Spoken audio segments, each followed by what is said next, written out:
কথার কিছুই বলছি না। এতক্ষণ ভালো মতন করছিস, ভালো মতন কর, এতক্ষণ ভালো মতন ওর মোবাইল ফোন ওদের হলো কি, ওরা একটা মোবাইল ছিনতাই করছে। হ্যাঁ, এক রিস্কালা দেখছে আমার মোবাইল দেখার পরে, তখন ওই রিস্কালা এসে যখন ও আবার দেখছে রিস্কালাকে, ও রিস্কালাকে হুমকি দিচ্ছে ছাত্রদের বলো তাহলে তোকে মেরে ফেলবো।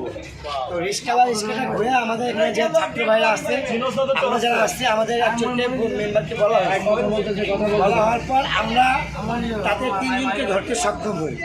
তার মধ্যে একজন যে মেন, তার কাছে ডিবির কার্ড পাওয়া গেছে এবং তার কাছে আওয়ামী লীগেরও কিছু সংক্রান্ত কাগজ পাওয়া গেছে এবং মেডিকেলে কিছু কাগজ দেখেছে যার মধ্যে উইদাউট নেম, উইদাউট ডেট।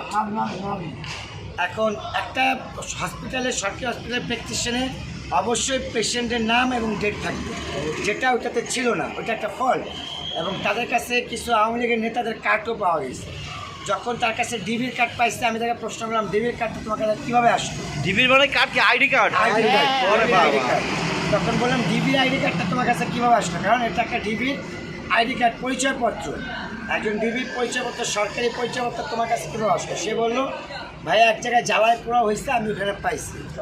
তো বললাম ওখানে যদি জ্বালায় পোড়া হয় তাহলে তো আইডি কার্ডটা পাওয়ার কথা না, তুমি আইডি কার্ড কীভাবে পারলা? তা আমরা যেটা বুঝতে পারলাম, আমরা সাধারণ ছাত্ররা দেশের সংস্কারের যখন নামছি, আমাদের এই সংস্কারকে মোড়কে কিছু দুষ্কৃতকারী এবং কিছু আওয়ামী লীগের বাতাস লাগায় উমরি চুমড়ে তারা এটাকে বেঘাত ঘটানোর জন্য এবং এটাকে একটা কলঙ্ক করার জন্য তারা কিছু তাদের চালাপালাদের লেলিয়ে দেওয়া হয়েছে বিভিন্ন মানে নৈশ্বর্য কাজের জন্য, যাতে আমরা যারা ছাত্ররা আছি আমাদেরকে জানি সমাজে এবং আমাদেরকে সবার কাছে বিতর্কিত করতে পারে।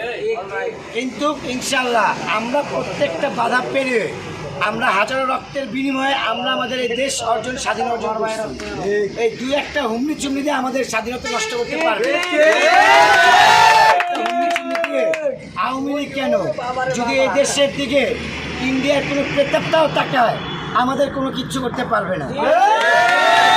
সতর্ক এবং জাগ্রত, এবং এটার জন্য আমাদের যদি বছরের পর বছর রাত জেগে থাকতে হয়, ইনশাল্লাহ আমরা প্রস্তুত।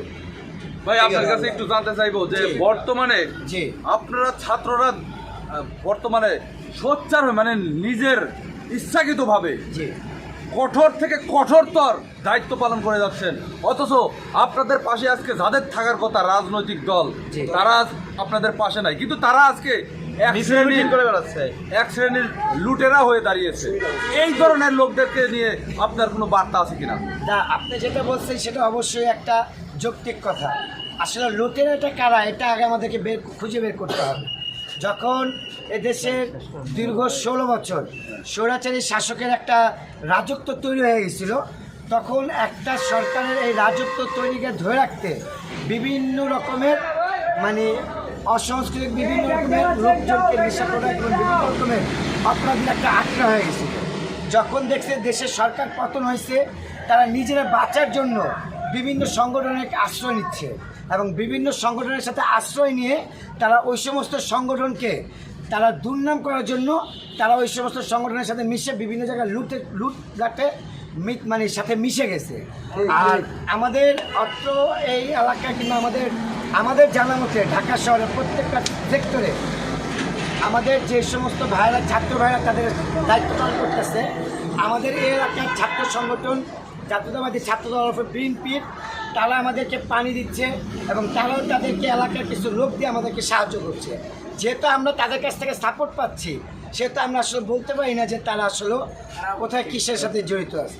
আমরা অনেকে সাপোর্ট, হ্যাঁ একটা মানুষের সাথে খারাপ ভালো থাকতেই পারে, কিন্তু আমাদের পাশে আমরা সাধারণ জনগণ পাচ্ছি, আমরা বিভিন্ন মানে অরাজনৈতিক সংগঠনের সাপোর্ট পাচ্ছি, আমরা আপনাদের মতো মিডিয়া ভাইদেরও সাপোর্ট পাচ্ছি এবং আমাদেরকে এই সাপোর্টটা নস্যাৎ করার জন্য এই দেশের একটি ক্ষমতাসীন দলের বিভিন্ন রকমের কর্মকাণ্ড তারা লিপ্ত হচ্ছে এবং বিভিন্ন ক্ষমতাশালী দলের কিছু টোকাইরাও এর সাথে জড়িত আছে। সব আওয়ামী লীগের, শুধু যে আওয়ামী লীগ বলবো তা না, আমাদের শুধু যে আওয়ামী লীগ তা না, কিছু সুবিধাভোগী লোক আছে যারা আওয়ামী লীগ আসলে আওয়ামী লীগ, বিএনপি আসলে বিএনপি, যেই সংগঠন আসবে তাদেরকে আপনার সেই সংগঠনেই পাবেন।